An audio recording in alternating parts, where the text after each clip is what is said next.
Hello and welcome everybody to Everest Coaching Institute. Today we will discuss class 11th economics chapter concepts of revenue. Beta, this is my second video of this chapter. In the first video we discussed in detail what is revenue कि revenue हमारा क्या होता है and the types of revenue, namely total revenue, marginal revenue and average revenue. हमने first video में सिर्फ यही discuss किया था कि रेवेन्यू क्या होता है और उसकी टाइप्स कैसी होती हैं, ताकि आपको आगे ये चैप्टर समझने में इजी रहे। नाउ आज हमने आगे इस चैप्टर को कंटिन्यू करना है इस वीडियो में। तो इस वीडियो में हमने ज़्यादा नहीं डिस्कस करना, हम इसमें सिर्फ मार्केट्स कर रहे हैं। डिफरेंट मार्केट्स जो हैं हमारी, डिफरेंट टाइप्स ऑफ मार्केट्स कौन कौन सी हैं। Perfect competition, monopoly and monopolistic competitive market, ये 3 टाइप्स की मार्केट्स हैं, हमने ये डिस्कस करनी है। इस चैप्टर में आपको ज़्यादा डिटेल्स नहीं है, सो रिटन फॉर्म में मैंने बहुत थोड़ा इसमें लिखा है, बट मैं आपको ओवरव्यू इसमें दे दूँगी क्योंकि ये चैप्टर डिटेल में आपको आगे है सिलेबस में, तो जिसमें हम इन डिटेल डिस्कस करेंगे ये डिफरेंट मार्केट्स कैसी कैसी होती हैं।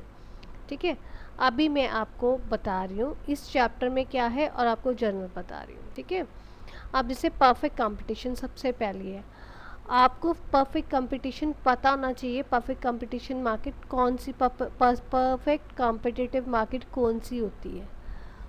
परफेक्ट कॉम्पिटिटिव मार्केट वो होती है जहाँ पे हमारे there are large number of buyers and there are large number of sellers. बहुत सारे बायर्स हैं और बहुत सारे सेलर्स हैं।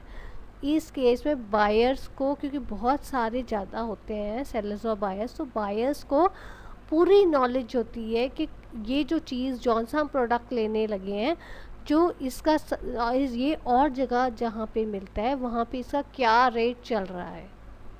राइट नो, फॉर एग्ज़ाम्पल आप वेजिटेबल कोई लेने जा रहे हो, तो आपको पता है कि रोड साइड वेंडर क्या दे रहा है, स्ट्रीट वेंडर क्या दे रहा है, और आपको जो मार्केट मंडी में बैठा है वो क्या दे रहा है।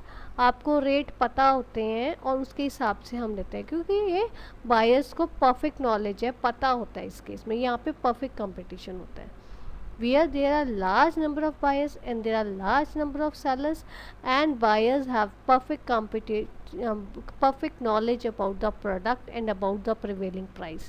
So इस केस में क्योंकि बायर्स को पूरी नॉलेज होती है, so firm is a price taker. Price taker means जो मार्केट में प्रिवेलिंग है रेट, उसी रेट पे उसको चीज़ अपनी बेचनी पड़ेगी। अगर वो थोड़ा भी कम या ज़्यादा मार्केट का प्राइस कर देता है, अपनी चीज़ का प्राइस कर देता है, तो उसकी डिमांड जो है प्रोडक्ट की बिल्कुल ज़ीरो हो जाती है। उस रेट पे वो जितनी चीज़ चाहे उतनी चीज़ वो बेच सकता है। ये आपकी परफेक्ट कंपटीशन के ये बेसिक कैरेक्टरिस्टिक्स है। इस चैप्टर के अकॉर्डिंगली सिर्फ आपको इतना ही समझाना है। ठीक है, कि फर्म एक प्राइस टेकर है और बायर्स और सेलर्स का नंबर ज़्यादा होता है और बायर्स को पूरी नॉलेज है मार्केट में। अदरवाइज़ बहुत सारे इसके पॉइंट्स हैं, फीचर्स हैं जो आप कर सकते हो परफेक्ट कंपटीशन में, जैसे होमोजेनियस प्रोडक्ट्स होते हैं, प्राइस यूनिफॉर्म मैं आपको बता चुकी हूँ। यहाँ पे परफेक्ट नॉलेज है, anybody can enter in this industry, उस फॉर्म में कोई भी फ्री एंटर कर सकता है, क्योंकि आपको उसी रेट पे आपको चीज़ बेचनी है। ठीक है, यहाँ पे जो बायर्स हैं, बायर्स को पूरी नॉलेज होती है, ये मैं आपको बता चुकी हूँ। फ्री परफेक्ट मोबिलिटी है, मोबिलिटी इन द सेंस कि आप एक जो फैक्टर है वो एक सेक्टर से दूसरे सेक्टर में आराम से जा सकता है। ठीक है, तो इसमें मैंने आपको एवरेज कर्व का और मार्जिनल रेवेन्यू कर्व का, average curve and marginal revenue curve आपको मैंने ये डायग्राम ग्राफ आपको बना के दिखाया है। It is horizontal, it is parallel to your AR is equal to MR। AR इसमें क्योंकि प्राइस टेकर है, AR आपको पहले बताया गया है, AR इज़ द प्राइस। इसमें मार्जिनल रेवेन्यू और एवरेज रेवेन्यू दोनों सेम होते हैं।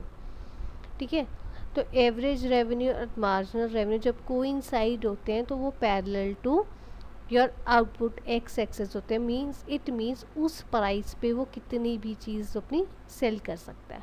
ये बाकी आपको ग्राफ प्रॉपर में आगे इसी चैप्टर में नेक्स्ट वीडियो में समझाऊंगी, ये सिर्फ आपको ओवरव्यू देना था मैंने, ठीक है। अब हम करेंगे, आगे चलेंगे मोनोपोली पे। अब मोनोपोली क्या होती है? Monopoly is single seller and there are large number of buyers, कि सेलर एक ही है, बायर्स बहुत ज़्यादा होते हैं। इसकी जैसे मैं आपको एग्जांपल देती हूँ, for example Indian railways, government की मोनोपोली है ना, सिर्फ गवर्नमेंट ही उसके ऊपर काम करती है। सो ये एक मोनोपोली है गवर्नमेंट की। करेंसी इशू, जो करेंसी इशू करेगी वो रिज़र्व बैंक ने ही करनी है, हर कोई नहीं कर सकता। तो कुछ चीज़ों को गवर्नमेंट में अपने हाथ में रखा हुआ है, मोनोपोली है गवर्नमेंट की, जिसमें यूज़र्स जो उसको यूज़ करने वाले लोग या बायर्स उसके बहुत सारे हैं, but seller is the single government, ठीक है।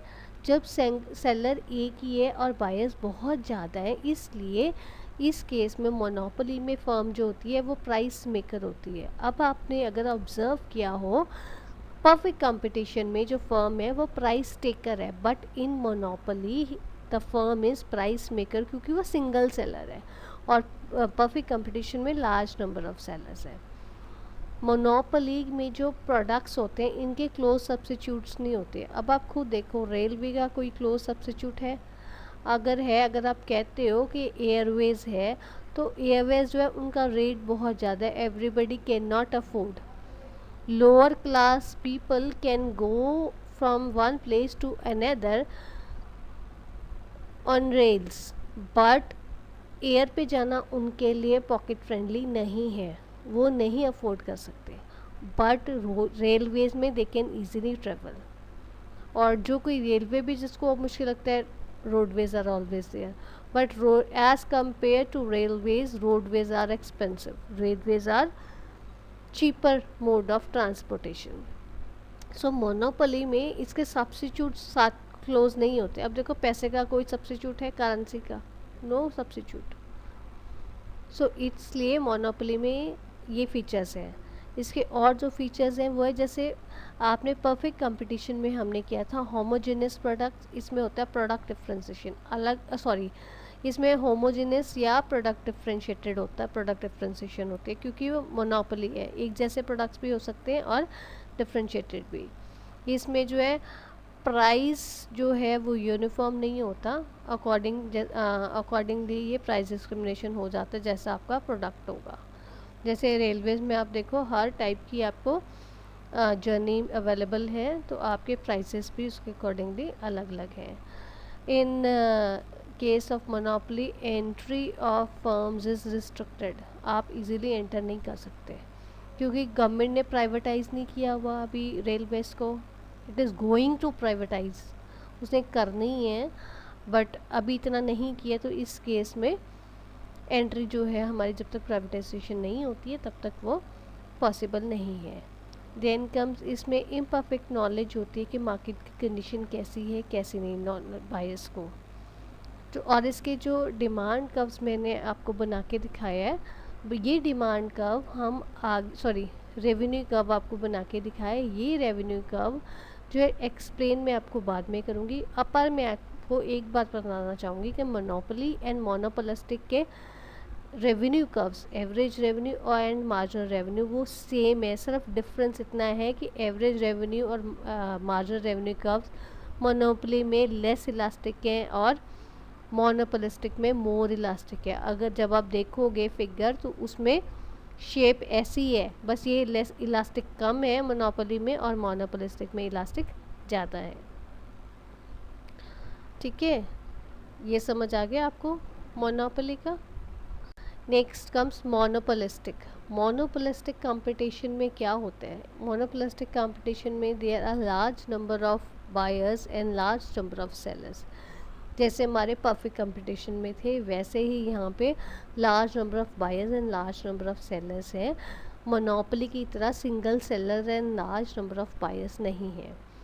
इसका एक सेलिएंट फीचर है ये यहाँ पे प्रोडक्ट डिफ्रेंसिएशन है ना, होमोजेनियस नहीं है, एक जैसे प्रोडक्ट नहीं होते, यहाँ पे कुछ हट के चीज़ देता है वो मोनोप्लास्टिक कंपटीशन में। अब आप देखो, जैसे आपको मैं एग्जांपल देती हूँ, आप उसकी देखो, मोबाइल्स की देखो, अलग अलग कंपनी के अलग अलग मोबाइल्स हैं, अलग अलग रेंज है, क्योंकि वो हर कंपनी का एक से, जैसे ओप्पो का और सैमसंग में कुछ फीचर डिफरेंट होगा, उसने कुछ प्रोडक्ट में कुछ चेंजेस लेके आया होगा, इसलिए यहाँ पे प्रोडक्ट डिफ्रेंसिएशन है। इसलिए कई लोग कहते हैं हमने ओप्पो का लेना है, कई लोग कहते हैं हमने सैमसंग का लेना है।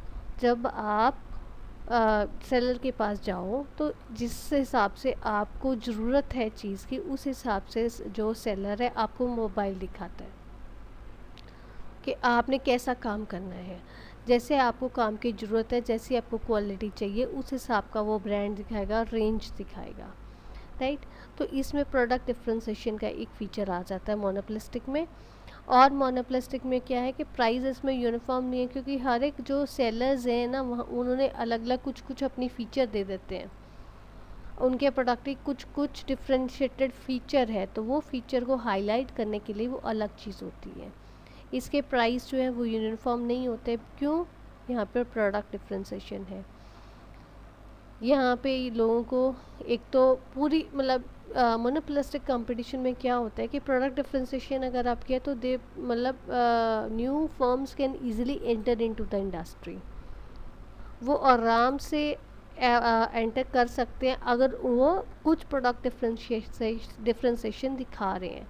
अगर प्रोडक्ट सेम है, कुछ ऐसे न्यू फीचर नहीं है, तो there enter is not, there is no absolute freedom in that case, ठीक है। तो इसमें मोनोप्लास्टिक में आप एंटर कर सकते हो, पर एकदम एब्सोल्यूट फ्रीडम नहीं आती है अगर आपकी प्रॉपर डिफ्रेंसिएशन प्रोडक्ट की नहीं है।